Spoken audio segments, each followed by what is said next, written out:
नहीं नहीं स्वामी, ये डील बाद में नहीं हो सकती। मैं 2 दिन और कारवार में रह लूंगा, लेकिन हम ये ऑर्डर लेकर रहेंगे। तुम मेरे लिए होटल बुक करो, मैं पहुंच रहा हूँ, मिलते हैं। मैं जल्दी में हूँ, बहुत जल्दी में। मुझे लगता है मैं जितना कमाता हूँ वो कम है, क्योंकि मेरी फैमिली की कोई जरूरत कभी अधूरी नहीं रहनी चाहिए।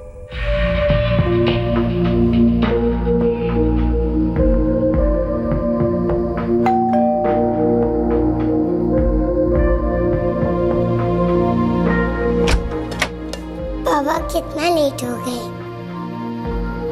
तुम लोग मेरा इस तरह से वेट मत किया करो। पूरे 8 दिन बाद सब साथ में मिलके खाना खा रहे हैं। पापा मेरे डांस देखने नहीं आए ना? और पापा आपने मेरा फुटबॉल मैच भी नहीं देखा? बेटा वो काम से बाहर गया हुआ था ना, इसलिए। आप काम पर कब नहीं होते हैं?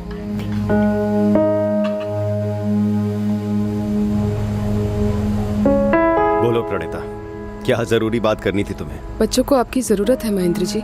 तो उनकी जरूरत को पूरा करने के लिए तो इतना हाथ पैर मार रहा हूँ। पूरे 90 लाख का ऑर्डर लाया हूँ कारवार से। महेंद्र जी, कुछ जरूरतें ऐसी भी होती है जो 90 करोड़ रुपए भी पूरे नहीं कर सकती। जैसे कि समय की जरूरत, प्यार की जरूरत। जब बच्चे बड़े हो जाएंगे ना प्रणीता, तो देखना बहुत प्यार से याद करेंगे मुझे। इतना बना जाऊंगा उनके लिए। और मैं क्या याद करूंगी? हाँ स्वामी बोलो।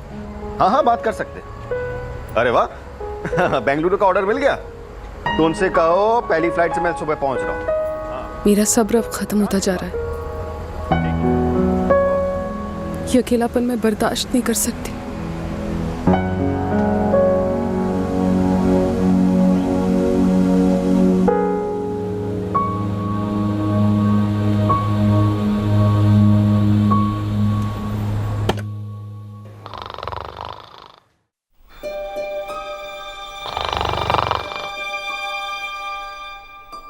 शादी का ये मतलब तो नहीं कि दोस्ती, रोमांस, प्यार सब भुला दिया जाए।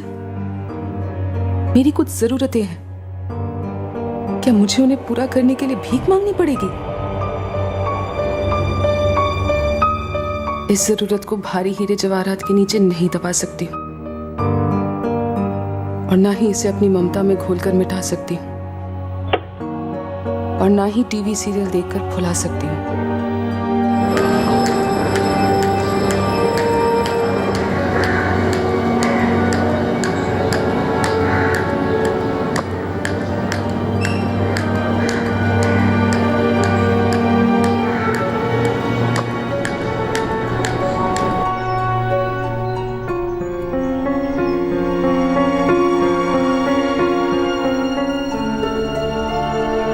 नीलेश बेटा नाश्ता। क्या बात है अप्पा? बेटा तू सीएस बन जाएगा, उसके बाद बढ़िया कमाई होगी, फिर तो जो चाहे वो खरीद लेगा। अप्पा बात क्या है? और वो बॉक्स में क्या छुपा रहे हो आप? ये लो बेटा। अप्पा इसकी क्या जरूरत थी? अरे बेटा तू कितनी मेहनत करता है, दिन रात पढ़ाई, कोई फिजूल खर्च नहीं, और हर एग्जाम में अव्वल आता है। अब मैं हूं कि तेरी कोई जरूरत पूरी नहीं कर पाया। अप्पा लेकिन इसकी वाकई में कोई जरूरत नहीं है। पर तुझे खुशी देना हमारी जरूरत है ना बेटा। अप्पा और अम्मा को मुझसे बहुत एक्सपेक्टेशंस हैं, जो मैं पूरा करके रहूंगा। मैं पूरे फोकस से पढ़ रहा हूँ, लेकिन मन भटकता है। कभी एक जरूरत सी महसूस होती कि कोई हो।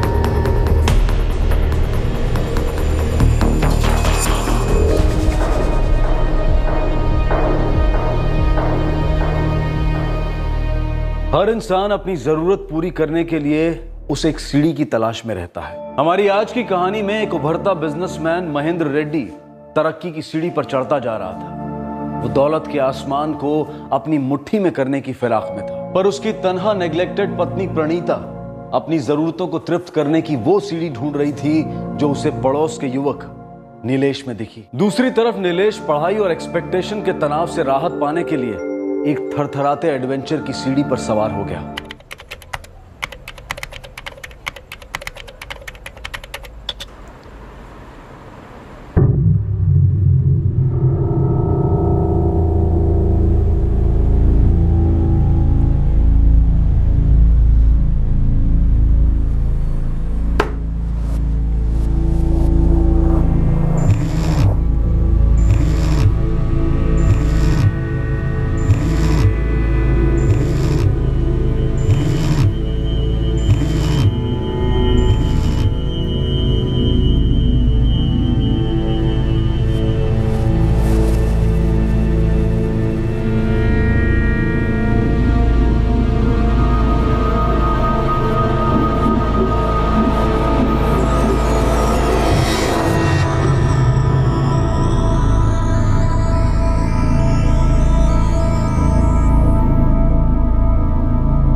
महेंद्र जी और 3 दिन आउट ऑफ स्टेशन रहने वाले हैं।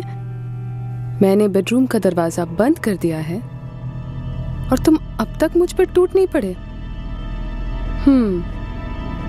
मतलब कुछ तो बात सीरियस है। प्रणीता, मैं सीएस के एग्जाम में फेल हो गया हूँ।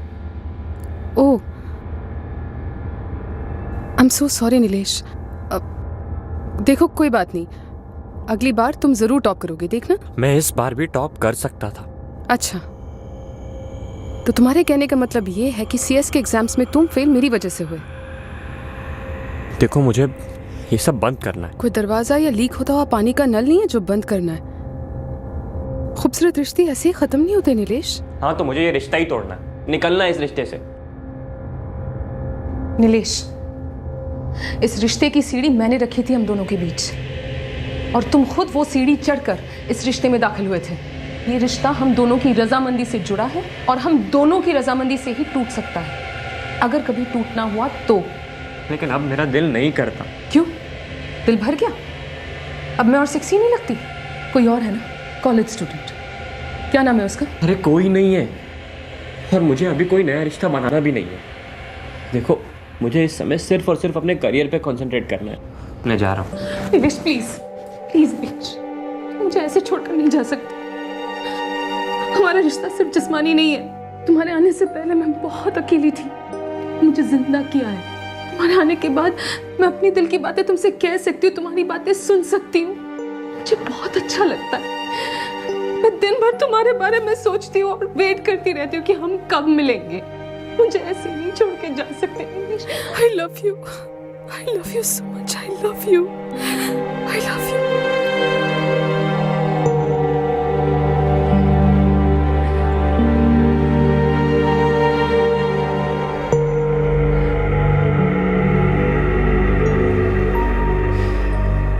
ये है मेरा वाला नीलेश।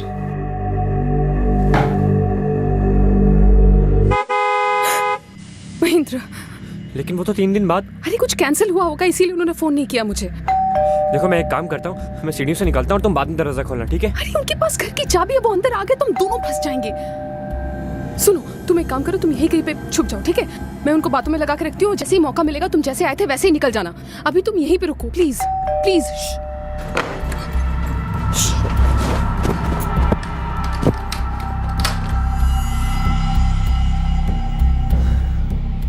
अरे विनय। नमस्ते प्रणीता आंटी। कैसा रहा सरप्राइज? हाँ बेटा।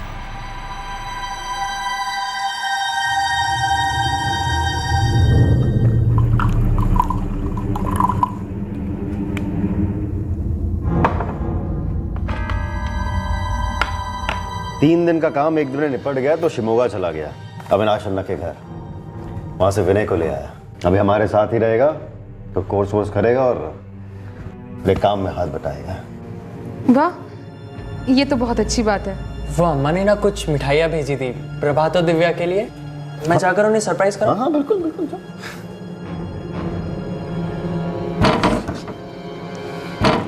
विनय रुको, वो प्रभात और दिव्या ना अभी अभी सोए हैं बस। तो कोई बात नहीं, जगा देगा, वैसे भी कल छुट्टी है ना? जाओ।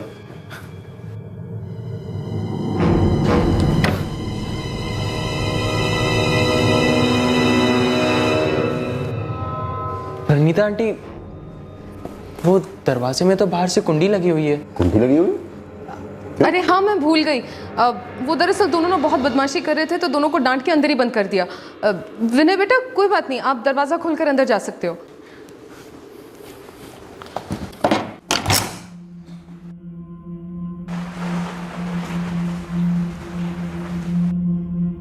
सब ठीक है ना प्रणीता? हाँ हाँ, सब ठीक है। मैं चेंज करके आती हूँ, फिर खाना लगाती हूँ। वही मैं जानना चाह रहा था, इतनी सजी धजी हो कहीं बाहर गई थी? नहीं, वैसे आप ये सब कब से देखने लग गए कि मैं सचती धजती भी हूँ?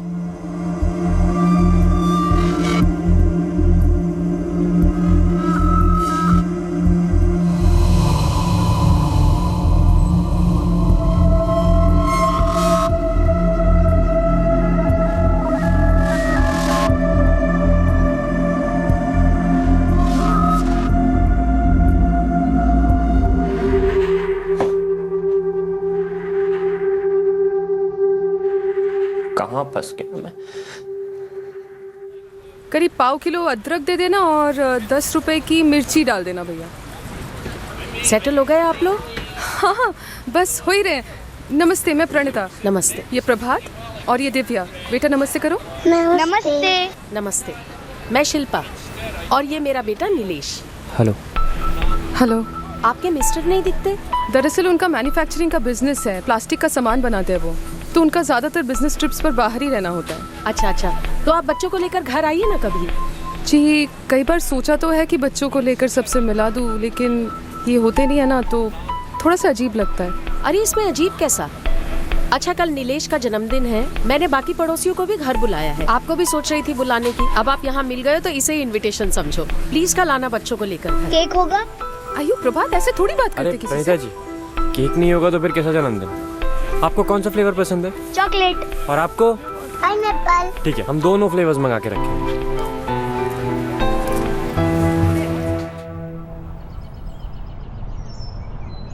अच्छा सुनिए, वो पड़ोस में राव फैमिली है ना, उन्होंने आज इनवाइट किया है, उनके बेटे का बर्थडे है। हाँ तो जाओ ना, और कोई अच्छा सा गिफ्ट ले लेना, और लोग अच्छे लगे तो फिर दोस्ती भी कर लेना। क्यों, आपको उनसे दोस्ती नहीं करनी? आपको भी इनवाइट किया है। चलिए ना, सारे पड़ोसी आ रहे हैं, सबसे एक बार में मुलाकात भी हो जाएगी। अरे भाई तुम जाओ मैं जाऊं, बात तो एक ही है ना। मेरी 2-3 पार्टियों से मीटिंग है, फिर भी ट्राई करता हूँ। मतलब आप नहीं आ रहे हो ना? अरे बाबा बोलो ना, कोशिश करता हूँ। जब भी आप कोशिश करते हो ना, आपके पहुंचने का इरादा ही नहीं होता। आज भी हमेशा की तरह मैं वहां पर अकेली पड़ जाऊंगी, मुझे पक्का पता है। नमस्ते। नमस्ते। नमस्ते। मिस्टर नहीं आए? जी, वो नहीं आ पाए। अच्छा कोई नहीं, आइए, आओ बेटा। ये मेरे मिस्टर वेंकट। नमस्ते। ये रोहित प्रभु और उनकी वाइफ मालती। नमस्ते। ये अतुल बेल्लार और उनकी वाइफ वर्षा। नमस्ते। कोई बच्चे नहीं है? अरे ये सब बच्चे ही तो हैं। यहाँ पे सिर्फ हम तीनों बड़े हैं और ये सब बच्चे हैं, तो ये बच्चों वाले गेम खेलेंगे और हम ऊपर जाके बड़ों वाले गेम खेलेंगे। चलो आ जाओ, जल्दी जल्दी।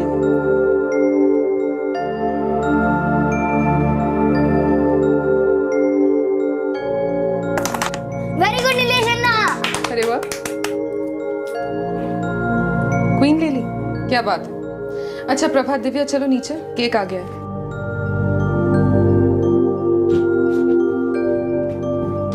और बर्थडे बॉय आप चलिए केक काटने।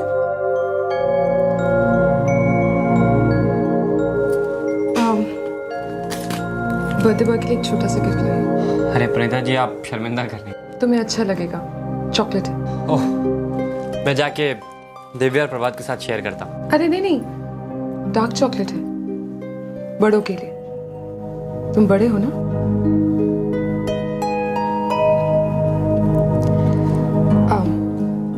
Happy birthday.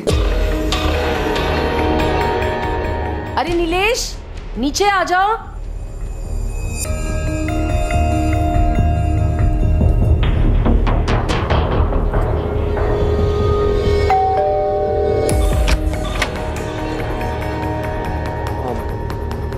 अम्मा ने भेजा।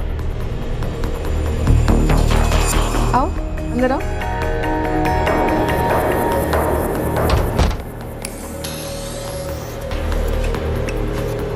महेंद्र जी का है? वही है जहां उन्हें इस वक्त होना चाहिए, ऑफिस में। और दिव्या और प्रभात? वो दोनों भी वही हैं जहां पे बच्चों को इस वक्त होना चाहिए, स्कूल में। अरे हाँ। बर्थडे के गिफ्ट के लिए थैंक्स। अरे वो तो बच्चों वाला गिफ्ट था, तुम्हारा गिफ्ट तो अंदर रखा हुआ है। चलो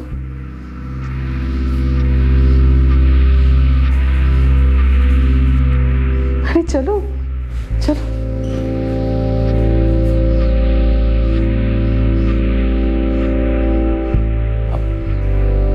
गिफ्ट कहाँ है मेरा? पहले आंखें बंद करो।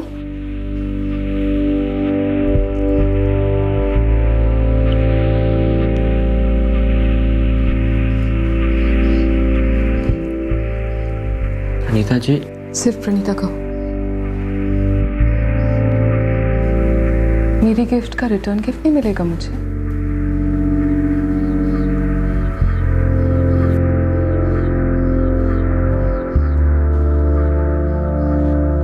मुझसे आंखें बंद करने को नहीं कहोगे? लो, खुद ही बंद कर देती हूँ।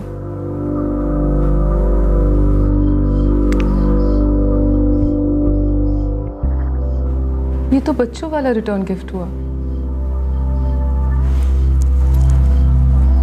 तुम तो बड़े हो। Swinging from a rafter, upside down, the floor looks good. मुझे चलना चाहिए प्रणीता। फिर कब आओगे? लोग देखेंगे तो क्या कहेंगे? हाँ जी, तुम ठहरे अच्छे लड़के कॉलोनी के और मैं एक बुरी औरत। नहीं, तुम अच्छी हो। कितनी? बहुत। तो चलो ठीक है, आज रात को मैं अपने टेरेस से तुम्हारे टेरेस तक एक सीढ़ी डाल दूंगी। तुम मुझे आके बता देना कि मैं कितनी अच्छी हूँ। मैं सीढ़ी से आऊँ? इतना भी नहीं कर सकते? कर सकता हूँ।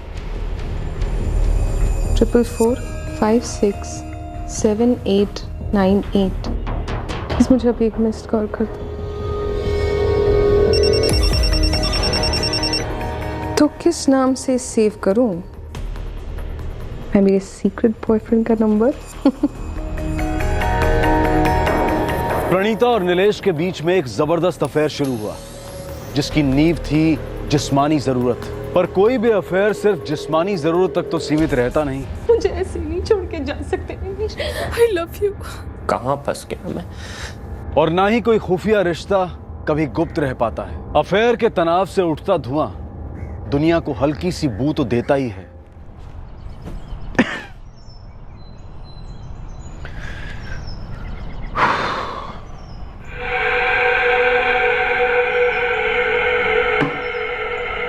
हाँ प्रणीता,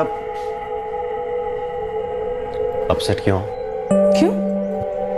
अपसेट होने जैसा कुछ हुआ है क्या? प्रणीता, वो मैं बहने को अपने साथ ले आया, तुम्हें बताया नहीं, तुमसे पूछा नहीं। मैंने उसे कह दिया था ना, तो फिर अन्ना के सामने पूछना ठीक नहीं लगता है। मैं विनय के यहाँ रहने से बिल्कुल अपसेट नहीं। हाँ, कभी आपके ना रहने की वजह से अपसेट हुआ करती थी, अब नहीं। क्यों? अब ऐसा क्या हो गया? पता नहीं।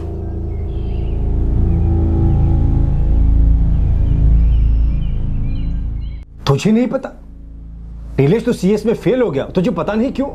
बोला ना अपा, मुझे नहीं पता। मुझे पता है, मुझे पता है ये क्यों फेल हुआ है। क्यों?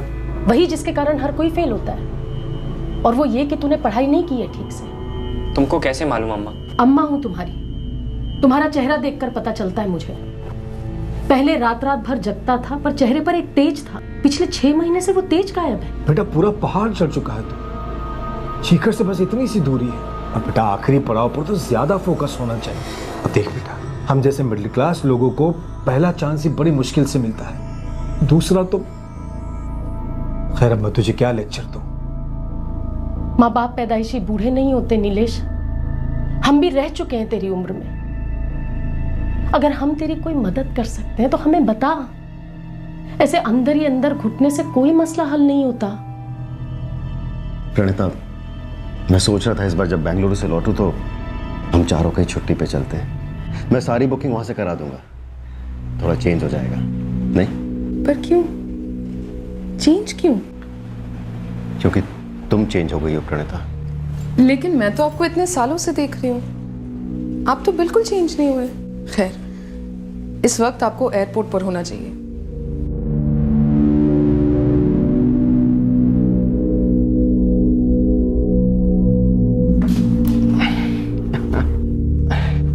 अच्छा बच्चों, बताओ तुम लोगों के लिए बेंगलुरु से क्या लेकर आऊं? मसा बाजा जल्दी।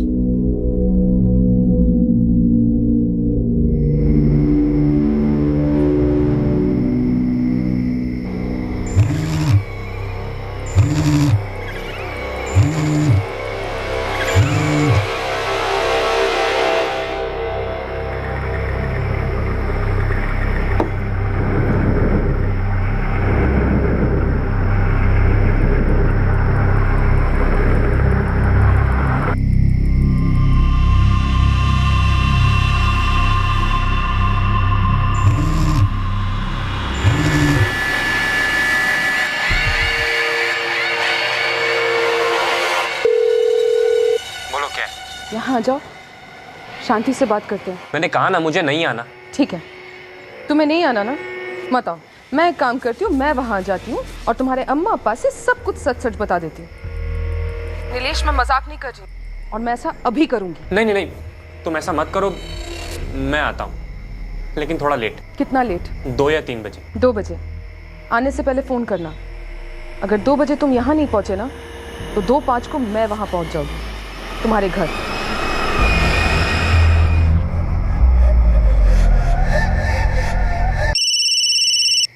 आ रहे हो?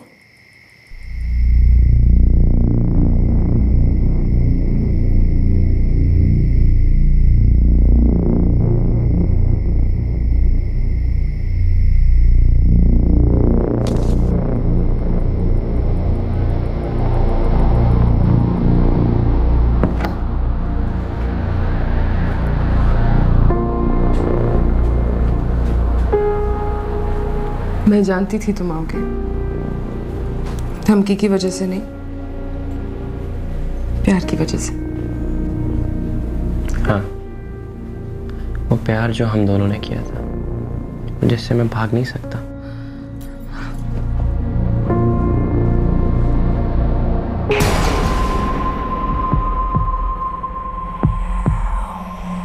ये क्या है?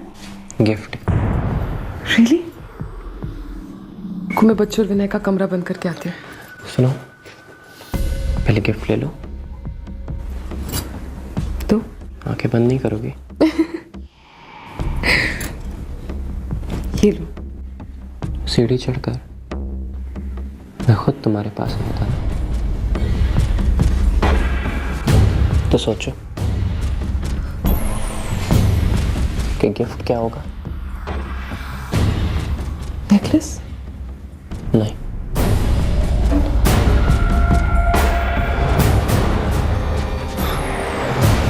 एक सीढ़ी जो तुम्हें ऐसी जगह लेकर जाएगी जहां से तुम कभी वापस नहीं पाओगे।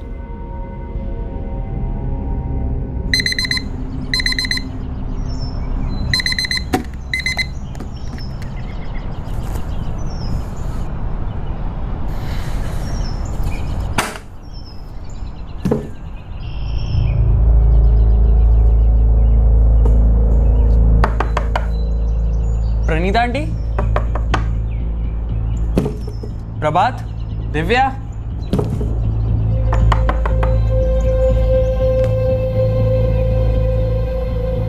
ನೀವು ಡಯಲ್ ಮಾಡಿರುವ ಸಂಖ್ಯೆ ಸ್ವಿಚ್ಡ್ ಆಫ್ ಆಗಿದೆ. प्रणीता आंटी, प्रभात, दिव्या।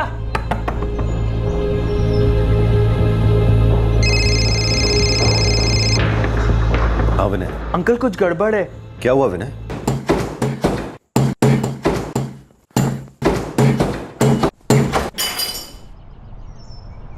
प्रणीता आंटी, प्रभात, दिव्या।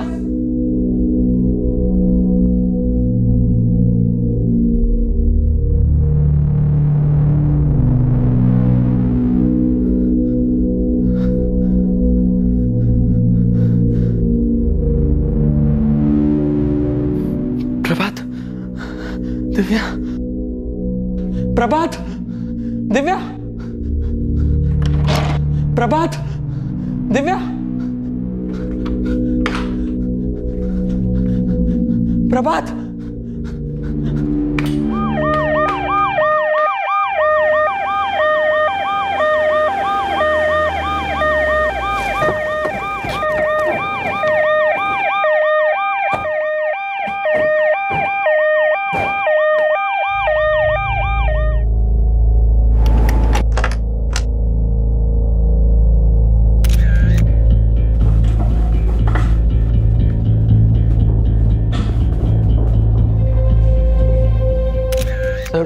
प्रभात 11 साल का है और दिव्या 7 साल की। घर पर नहीं है का क्या मतलब? मैंने उन्हें बाहर भी ढूंढा और घर के अंदर भी, लेकिन सर वो लोग नहीं मिले। रात को भी तुमने कोई आवाज नहीं सुनी? नहीं सर, बिल्कुल नहीं। बेल बजी थी, कोई आया था? नहीं सर, मैं तो 1 बजे तक जाग रहा था, कोई बेल नहीं बजी, उसके बाद भी नहीं बजी थी। सर अगर बेल बजती तो मैं उठ जाता। घर में फोर्स एंट्री का कोई भी निशान नहीं है। विक्टिम के रूम में किसी भी चीज़ को छुआ तक नहीं गया है। कैश गहने जैसे थे वैसे ही है, सिर्फ विक्टिम का मोबाइल फ़ोन गायब है। तुम्हारी आंटी प्रणीता के पास मोबाइल था? Yes sir. और तुम्हारे चाचा महेंद्र वो करते क्या है? सब बिजनेस है। नंबर बोलो उनका। सर 1 मिनट, मैंने उन्हें फ़ोन करके इन्फॉर्म कर दिया है, वो बस आते ही होंगे।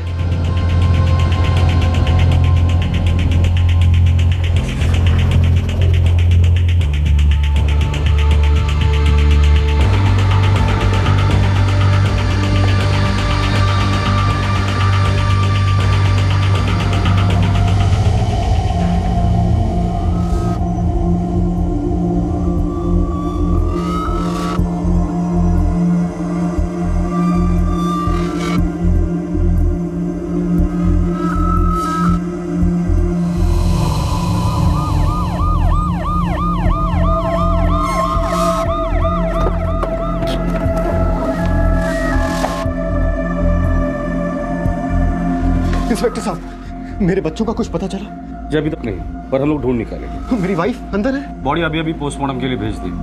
किसने किया सर? ये तो आप ही बता सकते हैं। आपको किसी पर शक है? कोई दुश्मन, धमकी, बिजनेस में या पर्सनल लाइफ में? जी नहीं सर, मुझे तो ये समझ में नहीं आ रहा कोई मेरी प्रणीता को क्यों मारेगा।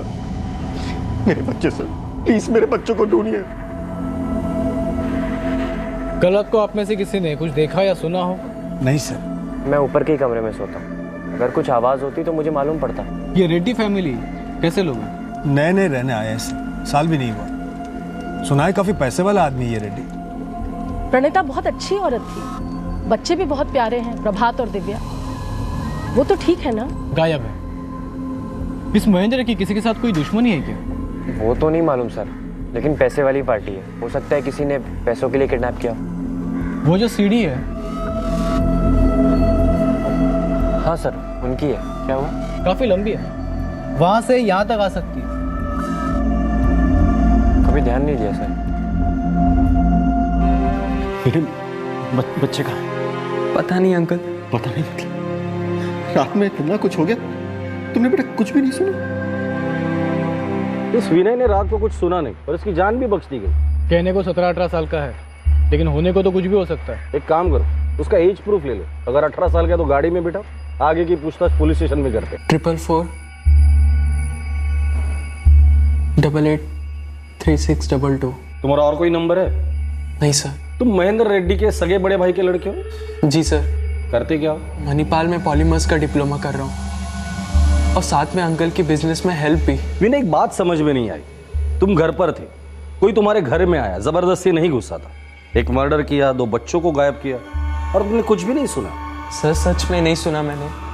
वो तो मैं सुबह उठा तो पता चला कि मेरे दरवाजे की कुंडी बाहर से बंद थी। ये तो तुम कह रहे हो कि बाहर से कुंडी बंद थी।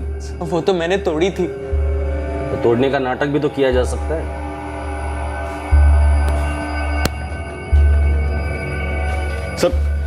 सर आप मुझे बताएंगे भी, विनय को आप वहां पर क्यों लेकर रहे हैं? उसने क्या किया है? महेंद्र जी हमसे पूछताछ कर रहे हैं, आप विनय की फिक्र मत कीजिए। इस वक्त आपके बच्चों का मिलना ज्यादा जरूरी है। बार बार घर के अंदर तलाशी लेने से मेरे बच्चे कैसे मिलेंगे इंस्पेक्टर साहब?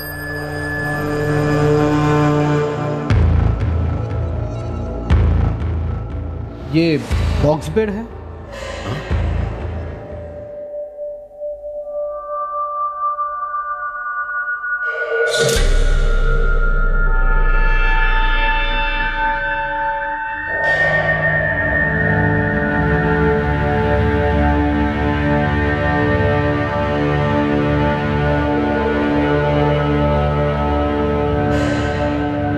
रेमंड, महेंद्र से कंफर्म करो कि वो फोन प्रणीता का है या नहीं। सर महेंद्र से कंफर्म कर लिया और प्रणीता के कॉल रिकॉर्ड के लिए रिक्वेजिशन भी दे दी है। कॉल लॉग में कोई गड़बड़? रात को 2 बजे किसी क्यूटी का कॉल आया था प्रणीता के नंबर पर, और उससे पहले रात को 11:10 पे प्रणीता ने कॉल किया था इसी क्यूटी को। क्यूटी? जी सर, क्यूटी। ठीक है, उस नंबर के डिटेल्स और कॉल रिकॉर्ड मंगा लो तुरंत। दोनों बच्चों को गला घोंटकर मारा गया है और लेडी का गला काटा गया है। डॉक्टर साहब, क्राइम स्पॉट पे हमें कोई भी वेपन नहीं मिला और ना ही कोई सुराग। मौत की टाइमिंग क्या होगी? लेडी को तकरीबन 10 घंटे पहले और दोनों बच्चों को तकरीबन 8 से 9 घंटे पहले मारा गया है। माँ और बच्चों के मौत के बीच 1 से 1.5 घंटे का फासला है। जी। लेडी पर कोई सेक्सुअल असॉल्ट? No inspector.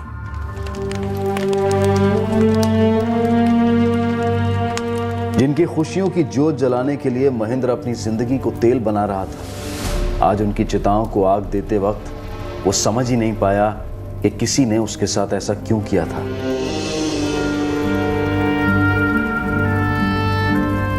कितने पैसे लगेंगे इंस्पेक्टर साहब? महेंद्र जी, आपको लगता है कि हर चीज की कीमत लगाई जा सकती है? जिसके लिए मैं पैसे कमा रहा था उन्हें छीन लिया गया है मुझसे। अब ये पैसे मेरे लिए कोई मायने नहीं रखते हैं। मैं कुछ भी देने को तैयार हूँ, कुछ भी करने को तैयार हूँ, बस कैसे भी करके उसे आप पकड़िए और सजा दीजिए। पहले आप ये पैसे रख लीजिए।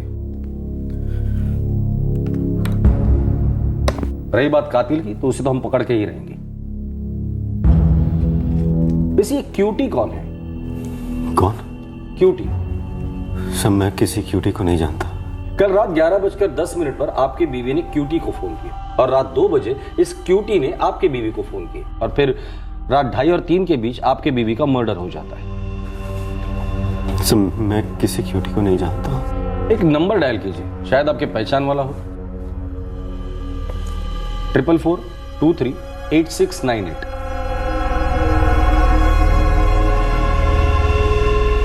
ನೀವು ಡಯಲ್ ಮಾಡಿರುವ ಸಂಖ್ಯೆ ಸ್ವಿಚ್ಡ್ ಆಫ್ ಆಗಿದೆ। स्विच ऑफ आ रहा है सर। सुबह से स्विच ऑफ है, लेकिन कॉल रिकॉर्ड्स मंगाए हमने। आप सिर्फ एक बात समझ लीजिए, कातिल आपके घर में जबरदस्ती नहीं घुसा था। इसका मतलब समझते हैं? किसी ने दरवाजा खोलकर उसे अंदर लिया था। विनय हो सकता है? नहीं सर, विनय वो तो बच्चा है। 18 साल का है, ड्राइविंग लाइसेंस है, वोट कर सकता है। कैसा बच्चा महेंद्र जी? नहीं सर, विनय नहीं। तो फिर कौन?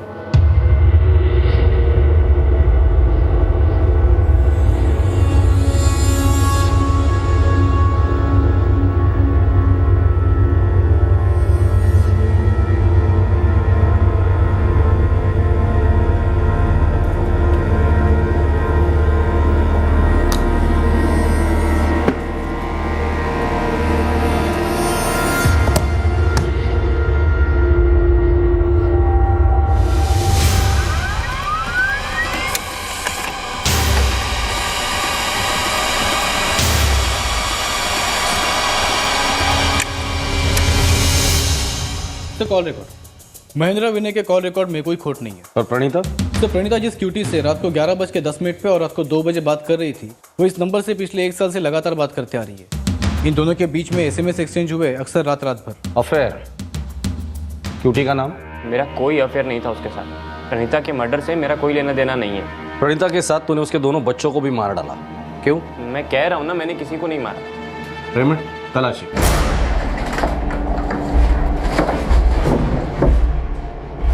बेटा ये सब क्या हो रहा है? जो भी है सच बोल दे बेटा। नीलेश, तुझे मेरी कसम है, देख जो भी है ना तू बता दे। मैंने इसको कहा था सर कि ये कुछ भी अपने मन में ना रखे। हम तेरी मदद कर सकते हैं नीलेश, तू बोल ना, क्या है तेरे मन में?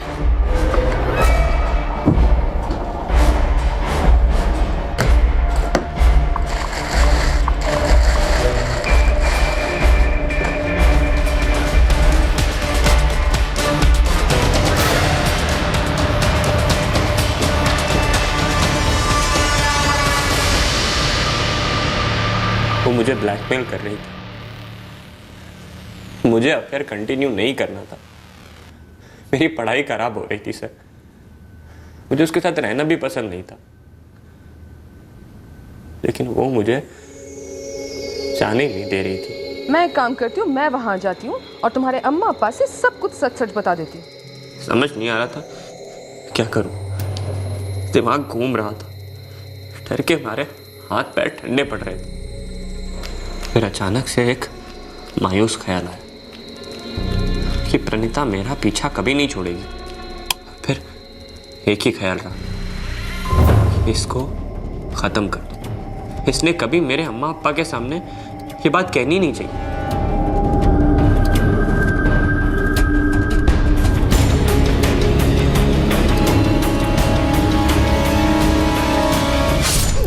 ये रात के 2:30 और 3 के बीच हुआ होगा जब तुमने प्रणीता का गला काटा। जी। प्रणीता को मारने के बाद लगभग 1 घंटे तक तुम वहां क्या कर रहे थे?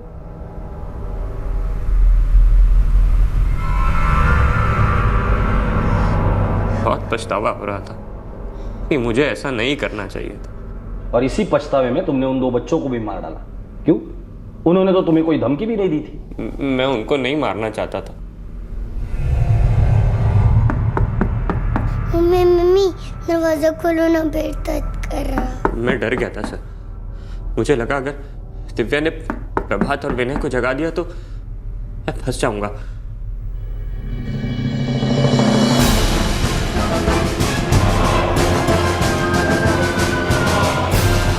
मैंने दिव्या का गला दबाकर उसे मार दिया।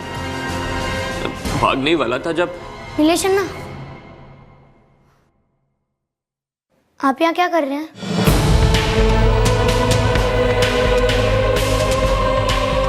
प्रभात को मारने के बाद मैं विनय से नहीं निपटना चाहता था, इसलिए मैंने उसके दरवाजे की कुंडी लगा दी।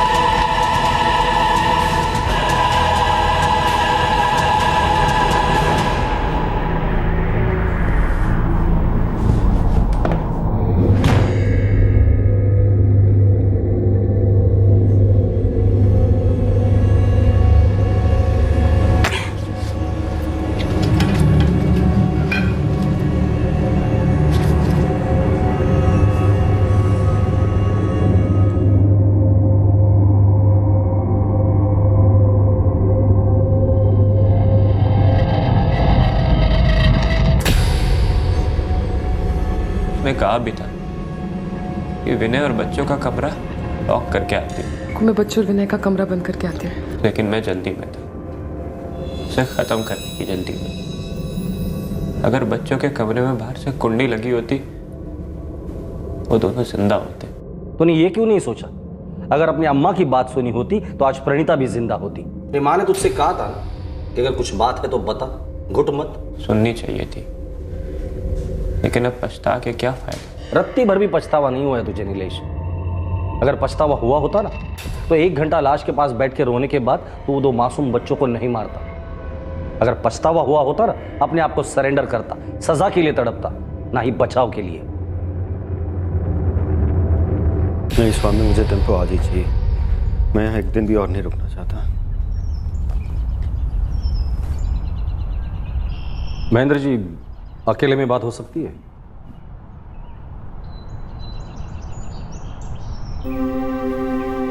कब से चल रहा था अफेयर? नीलेश के मुताबिक 1 साल से।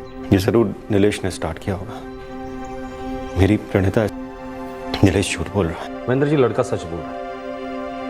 दोनों के कॉल रिकॉर्ड से पता चलता कि इन दोनों के बीच रोज बातें होती थी। नीलेश ये रिश्ता तोड़ना चाहता था, पर आपकी बीवी ने मना किया।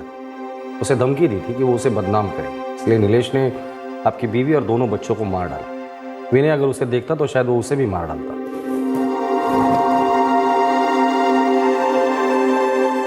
मैं मान ही नहीं सकता इंस्पेक्टर साहब कि मेरी प्रणीता ऐसा करेगी। सब कुछ तो देने की कोशिश की थी मैंने उसे। उन्हें सिर्फ आपका वक्त चाहिए था, जो आपके पास था नहीं। उन्होंने नीलेश को बताया था कि आप घर पर भी रहते थे तो फोन पर ही बिजी रहते थे अपने काम को लेकर। आपके पास ना ही आपके बच्चों के लिए वक्त था ना उनके लिए। महेंद्र जी, मैं सिर्फ यही बताने आया था। हम लोग चार्जशीट फाइल कर रहे हैं। 3 हत्या की जिम्मेदारी नीलेश ने ली है और अपना जुर्म कबूल कर लिया है। और मैं अपना जुर्म कहां जाकर कबूल करूं सर? अपने परिवार को, अपनी पत्नी को नजरअंदाज करने का जुर्म, उसकी जरूरतों को ना समझने का जुर्म, कहां जाकर कबूल हूं सर? किससे माफी मांगू?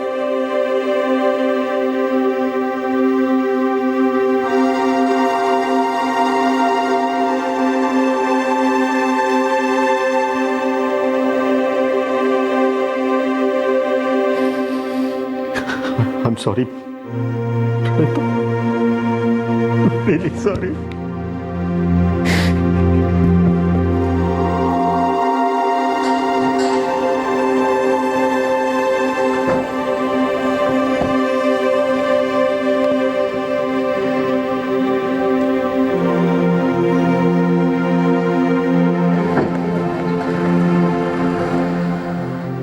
राव को आईपीसी की तहत हत्या के लिए और धारा 201 के तहत जुर्म छुपाने के चार्जेस पर गिरफ्तार किया गया है।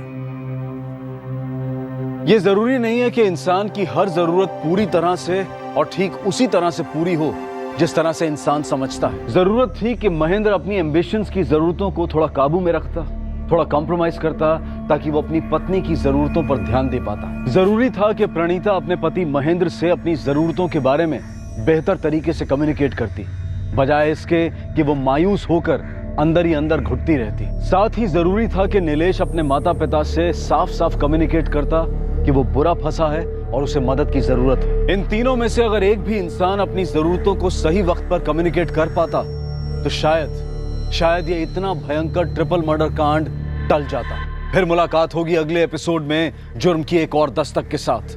तब तक सुरक्षित रहें, सतर्क रहकर एक अच्छे नागरिक का फर्ज अदा करें और देखते रहें क्राइम पेट्रोल सतर्क। सबक एक को सीख हम सबको। जय। For more updates, subscribe to our channel, click the show links and enjoy watching the videos.